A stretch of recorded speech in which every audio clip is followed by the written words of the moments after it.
Olá, turma! Bem-vindos à nossa disciplina de Anatomia do Crânio. Eu sou a professora Marina e se vocês tiverem qualquer dúvida e quiserem entrar em contato comigo, podem me chamar aqui pelo meu e-mail prof.mkamimura@gmail.com ou lá no nosso grupo do WhatsApp.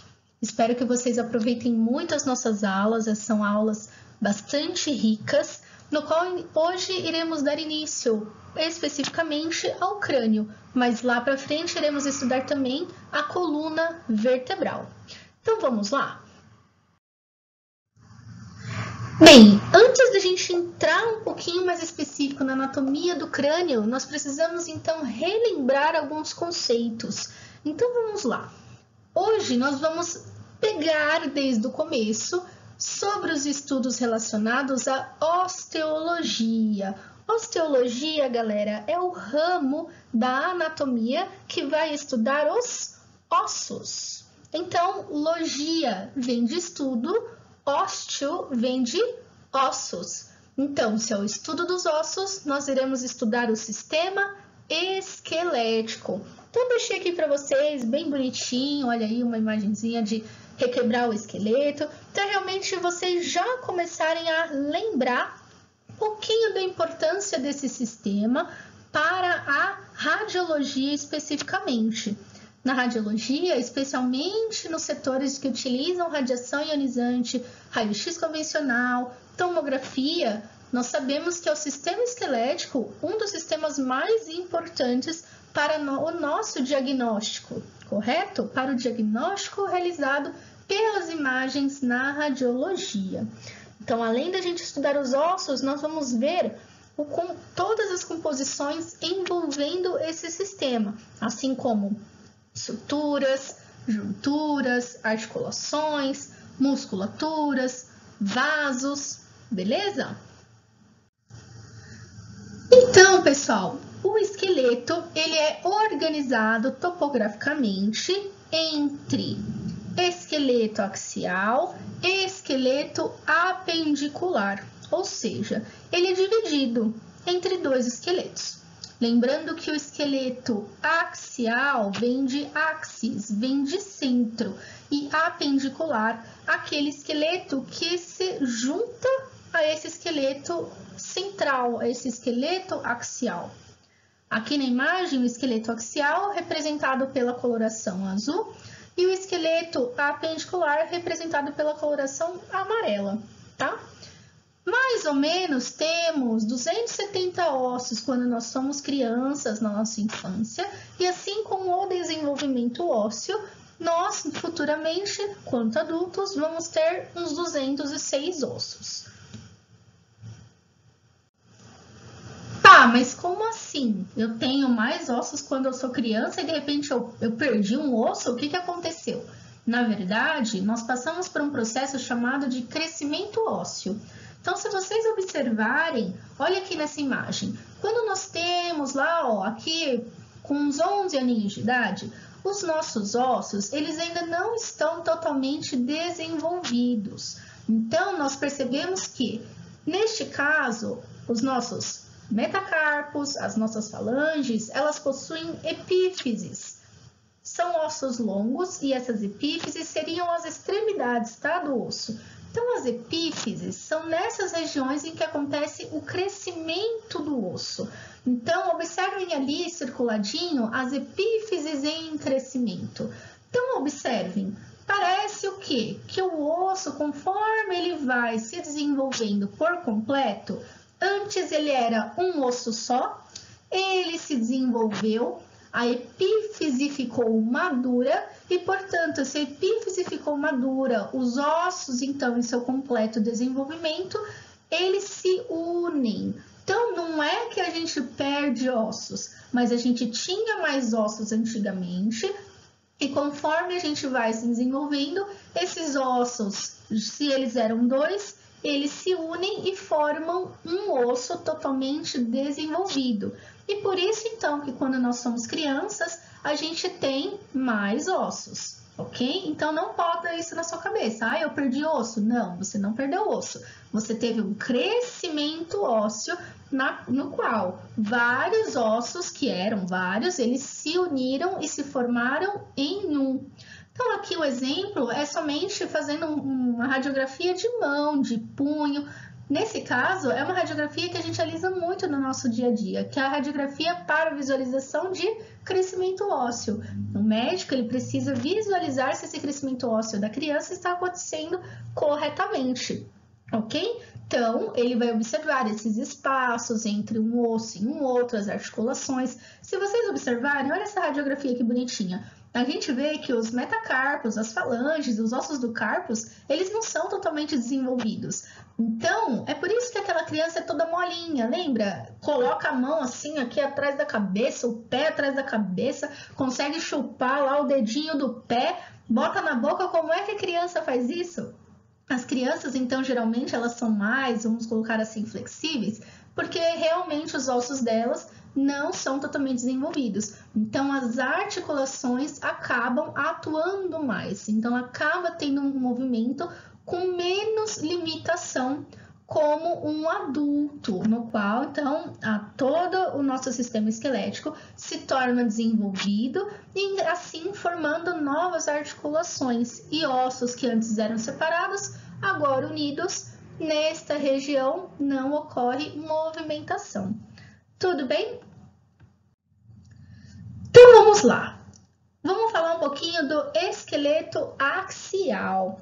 Sabemos que ele é formado pelos ossos do crânio e da face, ossos da coluna vertebral, pelo externo, que é esse ossinho aqui na frente do seu peito, na região do peitoral, e pelas costelas, formando assim a caixa torácica. Já o esqueleto apendicular é aquele que se conecta ao esqueleto axial. Então, axial vem de axis, vem de centro. Apendicular, aquele que se conecta a este centro. Então, ele acaba formando as extremidades, ou seja, membros superiores e os membros inferiores. Para isso, temos então os membros superiores, esqueleto apendicular superior, no qual é composto pela escápula, clavícula, húmero, rádio e ulna, ossos do carpo, metacarpos, falanges e os ossos sesamoides. O esqueleto apendicular inferior dos membros inferiores é formado pelos ossos íleo, isquio, pubis, formando a sua pelve, o fêmur, patela, tíbia e fíbula, ossos do tarso, metatarsos, falanges e sesamoides. Relembraram alguns conceitos? Então, vamos dar uma continuidade. Ok, vimos os ossos que compõem tanto o esqueleto axial, o esqueleto apendicular, mas e aí? Quais são as funções do esqueleto? Sabemos que o esqueleto ele tem inúmeras funções, como, por exemplo, a sustentação do peso, das estruturas do nosso corpo. Então, vamos pensar, se você fosse somente composto aí de carne, dos músculos, dos seus órgãos, você ia ser uma bela de uma gelatina, uma amoeba, certo? Você ia ser totalmente molengão. Os ossos, eles estão ali para sustentar essas estruturas. Então, os músculos, enfim, os vasos sanguíneos, linfáticos, todos eles, os órgãos, eles se sustentam através deste nosso esqueleto. Então, o nosso peso é sustentado totalmente por ele. Além disso, o esqueleto ele forma um sistema de alavancas de conexão entre um osso com o outro e aí dando a função de movimentação. Sem o esqueleto, você não ia conseguir se movimentar, caminhar, correr, dançar, enfim, todas essas coisas. Além disso, sustentação, movimentação também gera uma nova função, que é a função de equilíbrio. Claro, então para você conseguir se sustentar desde criancinha, desde o bebezinho, vendo aquele desenvolvimento, você percebe que o equilíbrio é extremamente importante para que a gente realize, então, os movimentos e a sustentação do nosso próprio peso. Função de proteção Por exemplo, olha a sua caixa torácica, que é a que eu acabei de falar rapidinho, do externo e das costelas. Ele forma literalmente um calabouço, fala um calabouço de ossos, e ali no meio nós temos órgãos vitais, como o coração, os pulmões, enfim, ali vai passar os brônquios, o esôfago. Então, nós temos órgãos extremamente importantes internos, no qual o osso, com a sua composição mineral, ele se torna uma estrutura rígida, uma estrutura forte, que além de sustentá-la, protege os órgãos internos. Por ele ter essa composição cheia de sais minerais nele, ele também armazena estes sais. Não somente o cálcio, mas nós vamos ver que ele também armazena outros tipos de sais minerais importantes para o nosso organismo. Além disso, os músculos se fixam neste composto aí de ossos, nessa composição de ossos no esqueleto total, e a partir disso gerando então a movimentação. E por último, a função de hematopoiese, que é um palavrão. Hemato vem de sangue, então hematopoiese ou poese significa o quê? Que é a produção de células sanguíneas. Então, existem alguns ossos no nosso organismo que possuem a medula óssea. E a medula óssea, a função dela é de produzir células sanguíneas, como as suas hemácias. Então, as hemácias, elas participam naquele processo de troca gasosa, lembra da hematose? Então, olha outra importância fundamental do seu esqueleto. Além disso, um osso que se conecta ao outro osso era chamado de juntura. Hoje nós chamamos um pouco mais de articulações ou adjuntas, certo? Essas articulações nada mais são que um ou dois ossos ou mais ossos unidos e que vão permitir a movimentação do sistema esquelético em resposta à contração muscular e, além disso, ela permite o crescimento ósseo. Volta lá naquele slide que tinha a epífise de crescimento daquela criança de 11 anos. Ali, naquela epífise, naquela extremidade do osso, é ali que a gente vai saber que o osso ele se desenvolve até a sua maturação, até o seu total desenvolvimento. As articulações, elas podem ser de diversos tipos, como articulações fibrosas ou sinartroses, cartilaginosas ou anfiartroses, sinoviais ou diartroses. Tudo isso, todos esses nomes, você escolhe qual que você gosta de utilizar. Gosta de falar fibrosa ou sinartrose? Você escolhe, tá bom? A minha dica é, sempre que você lê isso, trose, então anfiartrose, sinartrose, esse trose aí no final vem de articulações.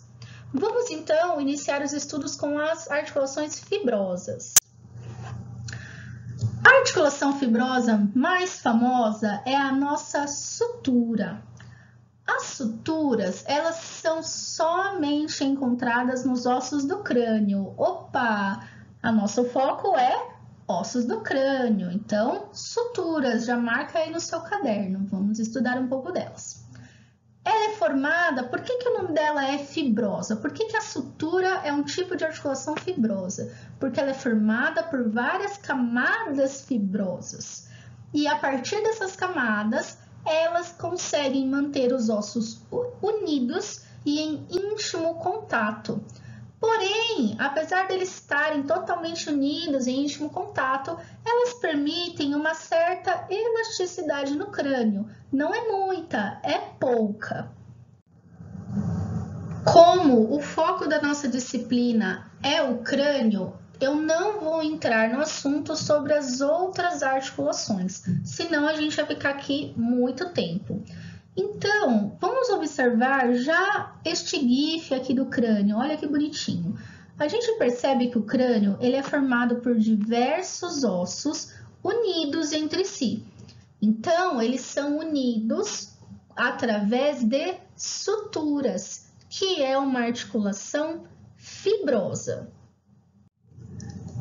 Nós já vimos as funções do sistema esquelético, então algumas dessas a gente já consegue associar com as funções do crânio.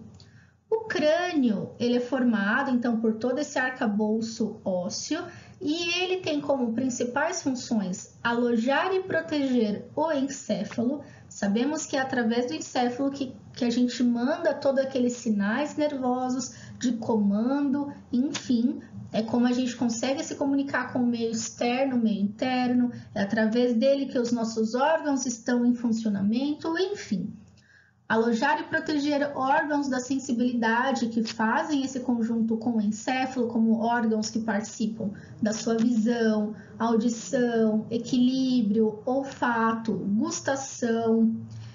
Ele apresenta aberturas para as vias respiratórias e digestórias, então observe o seu nariz e a sua boca, então cavidade nasal e cavidade oral.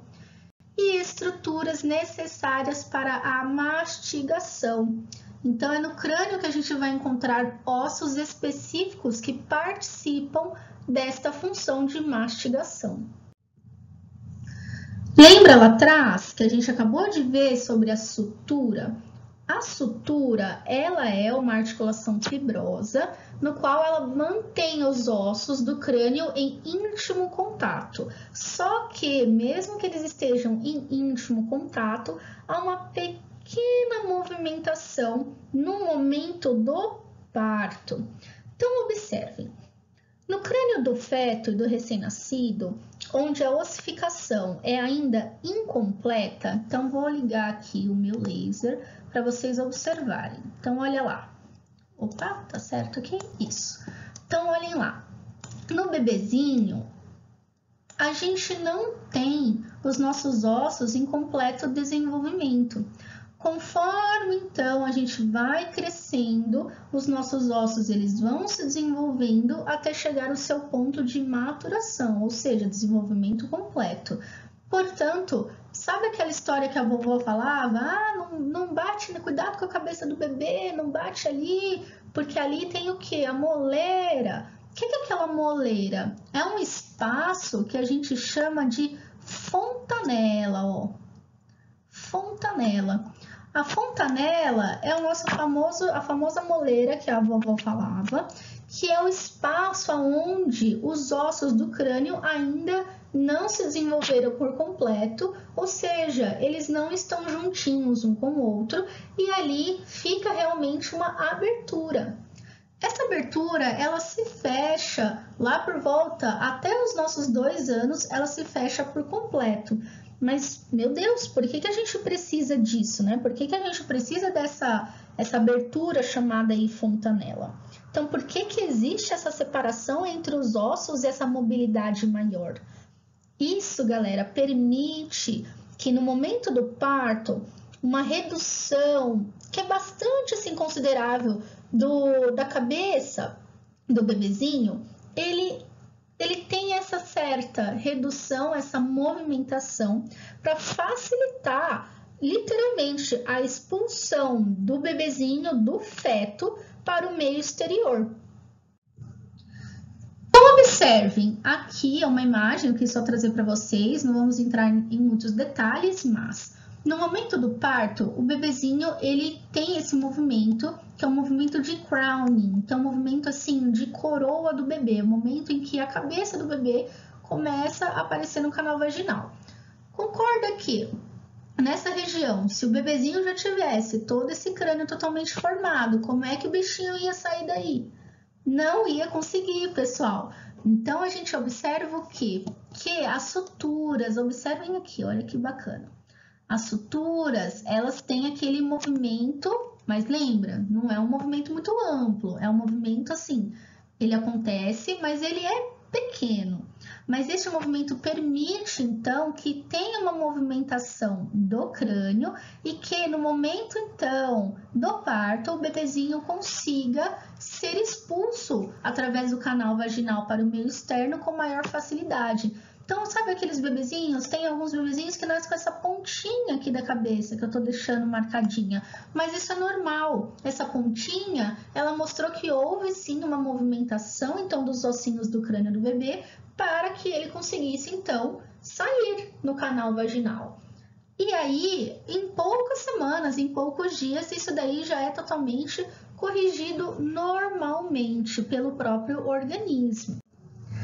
Então, eu deixei aqui mais uma imagem para vocês, que é esse momento de crowning que a gente fala, esse movimento aqui de coroa. Então, é a partezinha que a cabeça do bebezinho, só o topinho da cabeça do bebê já está saindo do canal vaginal. Aqui é um vídeo para quem tiver curiosidade, quiser assistir todo esse processo aí do parto, de como acontece essa movimentação dos ossos do crânio, é somente uma curiosidade para vocês visualizarem. Mas então, gravem, nós, quando nascemos, os nossos ossinhos do crânio não são totalmente unidos. Nós temos espaços entre eles, chamados de fontanelas, e esses espaços, eles precisam existir para que, no momento do parto, esse movimento de expulsão do feto, seja facilitado. Mais uma imagem para vocês, só para quem tem curiosidade. Olha aí que interessante. Então, ó, antes do bebezinho nascer, olha como estão os movimentos, como estão localizados, ó, as suturas e os ossinhos do crânio que não estão totalmente formados. Após, olha, a segunda fase do parto, olha só o que acontece com este bebezinho, com o feto. Então, parece mesmo assim, você fala, nossa, amassou a cabeça do bebê? Mais ou menos isso, mas isso não afeta no desenvolvimento cerebral, não afeta em nada. Simplesmente é porque este movimento, ó, essa movimentação dos ossos, então essas suturas que ainda não estão totalmente formadas, ainda tem as fontanelas, elas existem para permitir que o bebezinho consiga se movimentar no canal vaginal. E olha aqui as fontanelas. Então, fontanelas é um nome mais, né, específico, técnico. Não se utiliza moleira, tá? Moleira é a avó que fala. Então, fontanelas são o quê? Esses espaços que existem entre os ossos do crânio quando nós somos bebezinhos, no feto, no recém-nascido, até mais ou menos, assim, mais ou menos uns 2 anos, todas elas se fecham, tá? Então, esse espaço que existe foi importante para o movimento do bebezinho de saída do canal vaginal. Então, nós temos a fontanela anterior, que é essa daqui, ó, esse triângulo um pouquinho maior, ou fontanela bregmática, você que escolhe falar. Ela tem esse formato de losango, mede mais ou menos 4 a 5 centímetros, e ela vai fechar lá pelos 9 aos 10. E temos a fontanela posterior, ou a lambidoide, você que escolhe também, e tem esse formato agora triangular. Ela mede de meio a 1 centímetros e ela já fecha rapidamente, então aos 2 meses ela já está totalmente fechadinha. Conforme as fontanelas, elas se fecham, nós iremos então visualizar umas linhas de crescimento ósseo, são essas linhas que mostram a junção dos ossos do crânio e elas vão receber os nomes de sutura, que é o que acabamos de visualizar. Então, as suturas são essas uniões dos ossos do crânio que um dia ali, você tem que pensar, um dia aquilo ali estava aberto e uma hora se uniu. E quando se uniu, ela formou essa linha de desenvolvimento. Para a radiologia, nós temos duas muito importantes, chamada de sutura coronal e sutura sagital, que é a partir delas em que a gente vai ter os planos de referência. Lembra do plano coronal, do plano sagital, lá nas nossas primeiras aulas de anatomia? Então, esses nomes dos planos vieram dessas suturas. Além disso, nós temos mais uma sutura chamada de sutura lambidoide, que é essa que fica no seu cucuruco, na região da nuca. Ela lembra o lambda da física. Então, lambda na física é assim, ó. Então, essa junção essa junção do lambda. Teve um anatomista que estava estudando essa estrutura e falou, caramba, lembra o lambda lá de quando eu estudava física. Ah, vou dar o nome aqui de estrutura lambdoide. Eu tô brincando, mas anatomistas são muito criativos, tá? Então, eles conseguem retirar esses nomes de uns lugares, assim, bem interessantes. Então, trouxe para vocês essas suturas. Então, vamos lembrar. Sutura coronal ou sutura bregmática, ela está localizada entre os ossos frontal e parietais do crânio. Então, olha só, vou deixar aqui marcadinho de vermelho para vocês. Osso frontal e ossos parietais. Então, a nossa sutura coronal é essa daqui que eu estou marcando de roxinho. Já a sutura sagital, ela se localiza entre os dois ossos parietais, formando a nossa linha sagital mediana. Então, de novo, um osso parietal, o outro osso parietal, formando a nossa sutura sagital. E por último, nós temos a sutura lambdoide, que lembra o lambda da física, ó, vamos ser bem criativos, olha o lambda aqui da física. E ele vai ligar os ossos parietais com o osso occipital, formando então esta linha que eu vou marcar aqui de verde, olha só.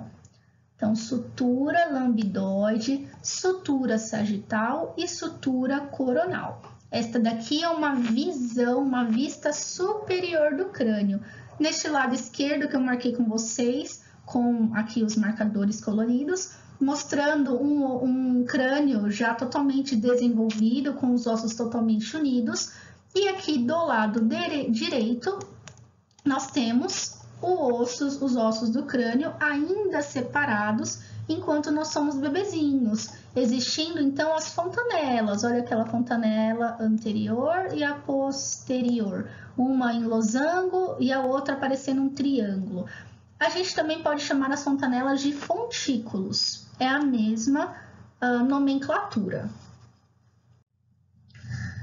Agora, vamos ver umas outras suturas. Então, aquela ali, eu estava vendo o topinho da cabeça. Mas nós temos mais uma sutura importante, chamada de sutura escamosa. Essa sutura escamosa, ela lembra uma escaminha de peixe. Tem muita gente que utiliza essa analogia. E ela vai ficar entre os ossos parietal e entre o osso temporal do crânio, formando então, olha essa linha aqui, ó, em vermelhinho, a sutura escamosa. Acabamos de visualizar as suturas que compõem o crânio e agora nós vamos ver a divisão do crânio. O crânio ele é dividido em neurocrânio e víscerocrânio. No livro de vocês podem encontrar esta tabela que já vai facilitar o estudo de vocês. Então, vamos lá. O neurocrânio, ele é formado, então, pela porção neural, que é composta por 8 ossos. Um osso frontal, 2 ossos parietais, direito e esquerdo, um osso occipital, 2 ossos temporais, direito e esquerdo, um osso esfenoide e um osso chamado etimoide. Já a porção visceral, então o víscerocrânio é formado por 14 ossos da face.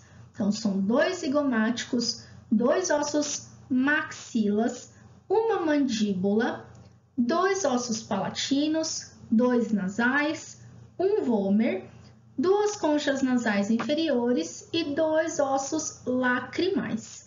Galera, visceral vem de víscera, vem de órgãos, estruturas, então estruturas da face.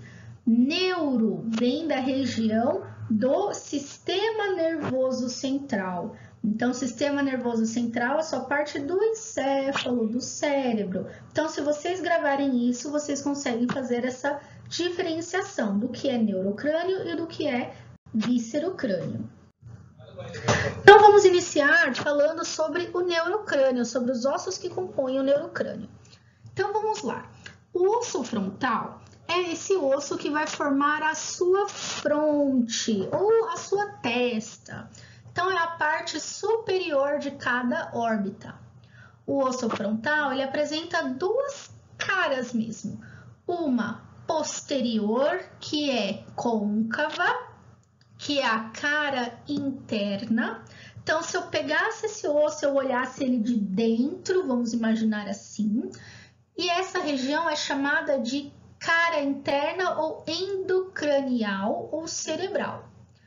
A outra é a região que é projetada para frente, essa parte que é angulosa, que é a sua testa. Quando você encosta o dedo, você está encostando nessa cara externa, que é chamada de exocranial ou de cutânea, porque aqui na frente está passando a sua pele.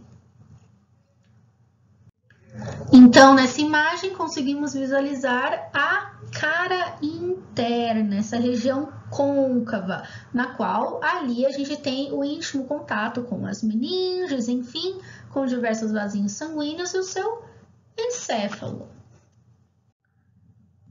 Os ossos parietais, eles formam os lados e a abóboda craniana. A abóboda é essa imagem que eu deixei aqui para vocês, ó, do lado direito. Isso aqui é uma abóboda de uma igreja, então é o teto de uma igreja. O teto das igrejas geralmente possui essas abóbodas que formam como se fosse uma cúpula. Então, ele é um osso par, ou seja, possui dois lados, direito e esquerdo. E eles estão unidos pela sutura sagital. Porém, são considerados ossos chatos ou ossos planos. O osso occipital é o que vai formar a sua nuca, o seu cucuruco. O que é importante de vocês visualizarem no osso occipital é que ele tem uma perfuração grande e oval, que é responsável por permitir a comunicação do cérebro com o canal vertebral, que é este daqui que eu vou deixar circuladinho também. Vou circular aqui de roxo, ó. Tá? Este canal é extremamente importante. Este daqui é o forame magno. O forame magno é um acidente ósseo do osso occipital. E é ali, então, que há a comunicação das estruturas do sistema nervoso central para as estruturas do sistema nervoso periférico. É ali que sai a comunicação, então, do cérebro com esse canal vertebral. Deixei uma outra imagem para vocês verem o tamanho, então, olhem só o tamanho dessa região, que é chamada de novo de forame magno. Gravem esse nome, forame magno. Aqui é uma outra visão para vocês do osso occipital, mas uma visão interna. Conseguem visualizar que, olhem só, nós temos algumas estruturas, observem aqui, ó. Essas estruturas, elas não formam o que parece um caminho. Este caminho, ele é chamado de sulco do seio transverso, eminência cruciforme. Por quê? É nessas regiões em que passam vasos sanguíneos importantes para a irrigação do sistema nervoso central, tá? Além disso, se você passar o dedo, numa próxima aula de anatomia, a gente vai poder fazer isso, uma aula presencial, vocês vão conseguir visualizar essa região que eu marquei de azul aqui também. Essa região é chamada de protuberância occipital interna. Então, a gente consegue sentir esse calombinho interno no osso. Nós temos uma interna e uma externa. Se você tentar passar o seu dedo agora, nesse momento, na sua nuca, você vai conseguir sentir essa protuberância. Mas aí ela é a protuberância occipital externa, beleza? Porque não dá pra gente cutucar lá internamente no seu cérebro, né? Falando novamente da importância desse forame magno, olha porque na radiologia ele é tão importante assim. Então, é local de comunicação entre a cavidade craniana e o canal vertebral. É ali onde a medula espinhal ela se converte em bulbo ou medula oblonga. É a região contínua com o bulbo do tronco encefálico. Então, deixei aqui, olha, essa imagem está marcando para vocês esse pontilhado, mostrando exatamente a localização do forame magnum. E a gente sabe ali que, olha só, conexão entre a cavidade craniana com a nossa medula oblonga, com o bulbo, tá? Então, é ali que a gente vai começar a formar o tronco encefálico. Isso daqui é uma imagem de tomografia computadorizada, que a gente também consegue visualizar, olha só, num corte axial, o nosso forame magnum.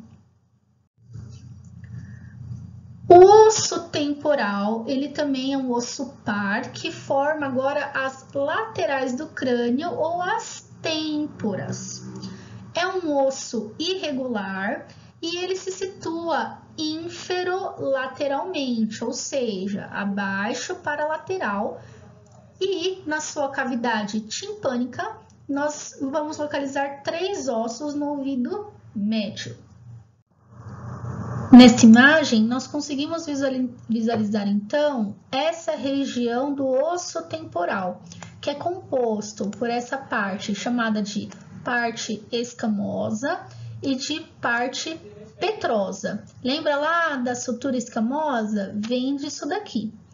Além disso, nós conseguimos visualizar a sua parte ou porção timpânica e visualizamos também alguns acidentes ósseos, como o processo mastoide, essa região bem gordinha, o processo estiloide, essa ponta que forma aqui no osso, e o processo zigomático do osso temporal, que vai fazer a ligação com alguns ossos da face. Nessa região da porção timpânica, então essa parte que eu tô deixando aqui de roxinho para vocês, é realmente a região do seu ouvido. Então, é nessa região que nós vamos encontrar o meato acústico externo, que é um canal ósseo-cartilaginoso que comunica-se com o meio externo e a membrana do tímpano, tá? Bem, mas então, o que são aqueles trequinhos lá, aqueles acidentes ósseos que você acabou de mostrar? Então, eu vou marcar aqui para vocês nessa imagem. Então, observem, ó, o processo estiloide, aquela pontinha, e o processo mastoide, que é um pouquinho maior. Observem que, a partir destas estruturas, nós temos a fixação de músculos. Olha esse músculo grandão aqui e um outro músculo aqui. Estes músculos, eles se conectam de uma extremidade à outra. Então, vamos visualizar esse maior aqui que eu marquei para vocês. Ele sai, então ele tem um ponto de conexão do processo mastoide e ele caminha e ele se conecta até o manúbrio external, essa porção superior do externo. Este músculo, ele leva um nome bem grandão, é chamado de músculo esternocleidomastoideo, porque ele vai conectar então a região do externo até essa porção do seu osso temporal, até o processo mastoide. Então, ele também realiza esses movimentos de não da cabeça. Então, esse movimento que você vira para a direita, para a esquerda, ele participa desse processo. Faz parte dos músculos do trígono do pescoço. Além disso, a partir ali, ó, do processo estiloide, essa pontinha aqui para vocês, também tem um músculo que se conecta nesta porção e na outra porção, que é chamado de osso hioide. Mesma coisa, participa então da movimentação do pescoço. Lembra, o sistema esquelético, ele tem como função movimentação, mas ele não se movimenta sozinho. Ele só se movimenta com a ajuda de outro sistema, que é o sistema muscular. Então, um osso, ele serve de ponto de inserção ou de origem de músculos. E a partir disso, os movimentos são realizados, beleza? Então, aqui é mais para vocês visualizarem por que é importante a gente ver esses acidentes ósseos de cada osso. Lembra que os acidentes ósseos são regiões na superfície dos ossos, no qual ali há a fixação de músculos, enfim, eles possuem outras funções mais específicas. Já osso esfenoide, ele agora é um osso situado na base do crânio, na frente das partes temporal e basilar do osso occipital. Ele tem esse formato de borboleta ou de morcego, com as asinhas estendidas. Então, muita gente fala, olha que bonitinho, gosto mais de borboleta, gosto mais de morcego. Você que escolhe ali mesmo. Então, eu falo de morcego, parece que tem até as pontinhas, os dentinhos do morcego. Mas, ali nós temos estruturas extremamente importantes, no qual vários nervos eles se passam e se conectam com as estruturas internas do crânio. Observem esses furinhos, né? Esses furinhos. Então, na anatomia a gente chama de forames. E nesses forames, várias estruturas se passam ali. Enfim, como nervos, vasinhos sanguíneos importantes, tá? Mas por enquanto a gente não vai focar nisso.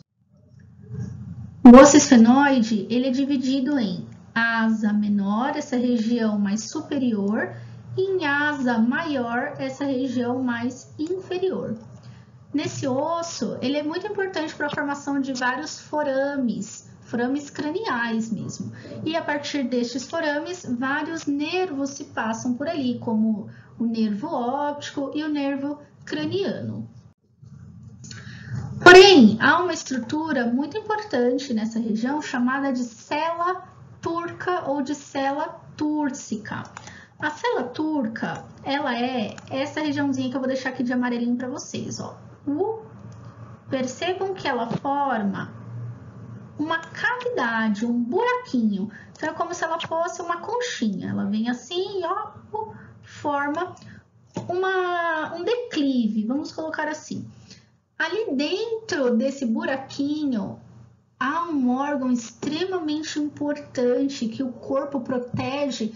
Olha como ele protege demais esse corpo, lembra? Ou esse organismo.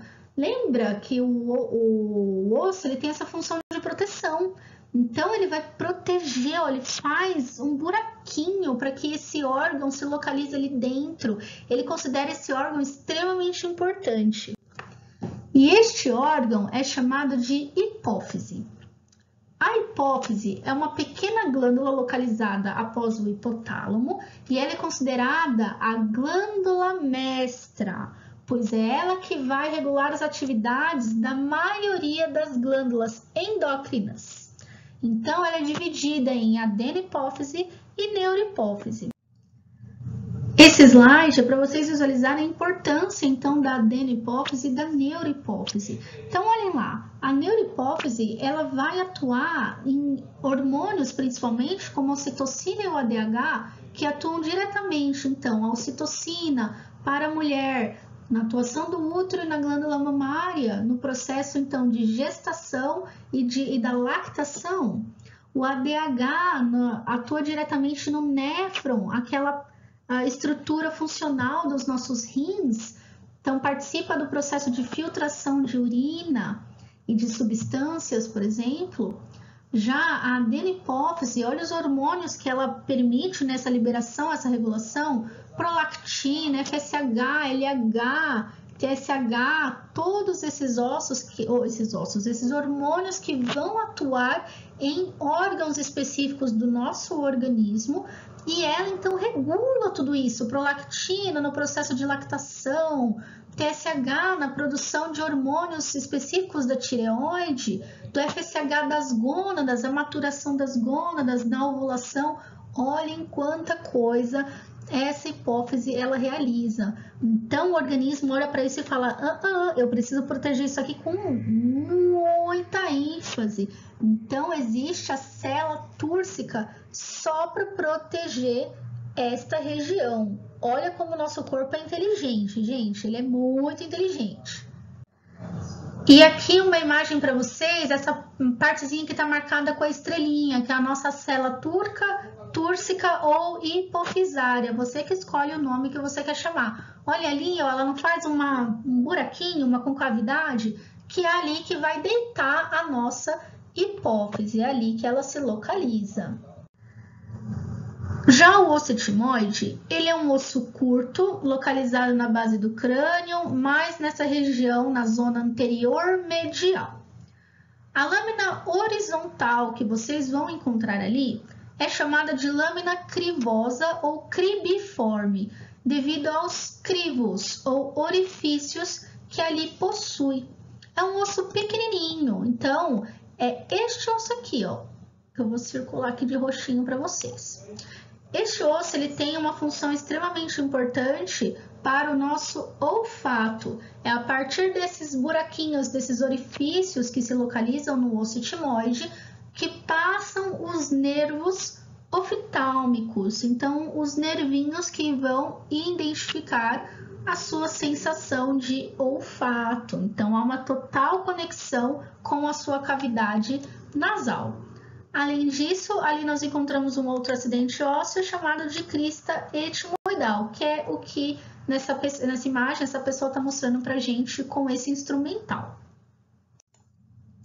Então, um zoom, como se eu tivesse dado um zoom nessa imagem, a gente consegue ver, olha só os buraquinhos, os crivos que existem no osso etimoide. Então, esses buraquinhos, o conjunto deles todos é chamado de lâmina cribriforme ou de lâmina crivosa, e ali a gente encontra vários buraquinhos, vários forames. Além disso, nós temos a crista etimoidal, e ali ela participa em todo esse processo do nosso olfato, do nosso sentido do olfato. Tem uma importância muito grande com a conexão dos nervos oftálmicos. Bem, pessoal, olha só, nossa aula já deu quase 50 minutos, então é uma aula bastante longa, bastante rica. Lembra que eu falei isso no começo da aula? Então vamos dar uma pausa agora, uma pausa realmente para o café, para você ir no banheiro, comer alguma coisinha, até jantar, porque agora a nossa aula é à noite.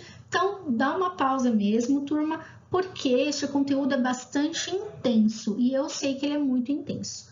Então, para um pouquinho, daqui uns 15, 20 minutinhos volta e vamos partir para a parte 2. Espero vocês, tá bom? Até já!